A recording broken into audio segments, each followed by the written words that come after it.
Una sa mga balita, US President Barack Obama tiniyak na pagbubutihin ang nasimulang programa matapos muling mahalal na Pangulo.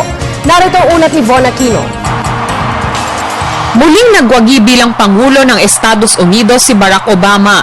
Nalagpasan ni Obama ang kinakailangan 270 electoral votes upang matalo niya ang Republican presidential candidate na si Mitt Romney sa pamamagitan ng pagwawagi sa mga crucial states ng Ohio at ang tinatawag na swing states ng Virginia, Nevada, Iowa at Colorado. Sa kanyang talumpati sa Chicago, muling nangako si Obama na mas pabubutihin pa ang mga nasimula ng kanyang administrasyon kasabay ng paglilinaw na hindi magiging madali ang pagbabagong hinahangad. Tonight, in this election, you, the American people, reminded us that while our road has been hard, while our journey has been long, we have picked ourselves up. We have fought our way back. And we know in our hearts that for the United States of America, the best is yet to come.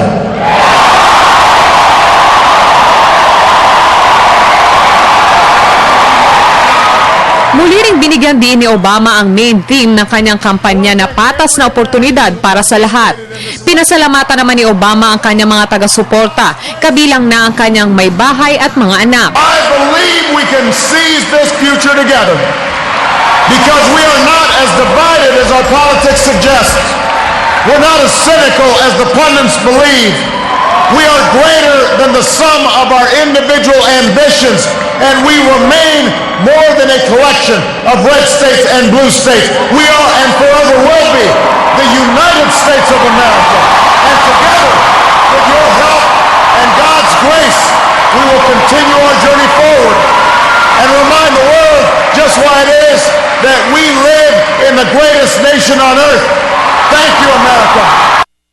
Sa kanya namang concession speech sa Boston, binati ni Romney ang kanyang katunggali kasabay ng paghiling sa lahat na ipagdasal ang tagumpay ng muling nahalal na Pangulo. I have just called President Obama to congratulate him on his victory. His supporters and his campaign also deserve congratulations.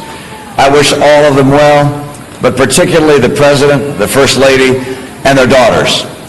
This is a time of great challenges for America, and I pray that the President will be successful in guiding our nation. Sa kanyang pagkapanalo, muli na namang nakagawa ng kasaysayan si Obama dahil sa malaking botong nakuha nito laban sa kanyang katunggaling si Romney. Para sa Telebisyon ng Bayan, Von Aquino.